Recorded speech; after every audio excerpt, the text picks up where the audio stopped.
In today's video, I'm going to teach you how to turn off Snap to Grid Soundation. If you've ever tried to nudge a sound just a hair to the left or right and found it snapping back to the grid, this is the quick, precise method you need. We'll keep it simple, clear, and focused so you can get right back to producing. First, log into Soundation and open your project. You can use any session you're currently working on. This works the same way for both audio and MIDI regions. Once your project is open, take a moment to look at your arrangement view.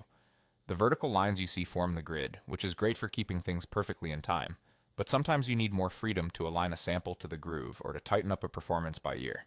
Here's the key technique. Start by selecting a clip you want to move. Click and begin dragging it along the timeline. While you are dragging, hold down the Alt key. Keep holding Alt as you position the clip. The moment you hold Alt, snapping is temporarily disabled, and you can move that region freely between the grid lines for exact placement. When you release the Alt key, snapping returns to normal, so you're never permanently changing your project's timing behavior. This temporary toggle is ideal for those moments when a strict grid doesn't match the feel you're after.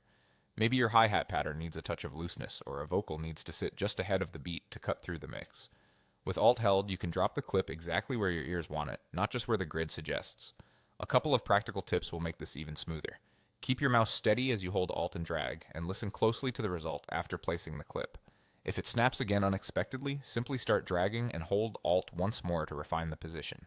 It helps to trust your ears. Play a short loop, make the move, and listen for the pocket. To recap, log into Soundation, open your project, begin dragging the clip you want to adjust, and hold the Alt key while dragging to disable snapping temporarily.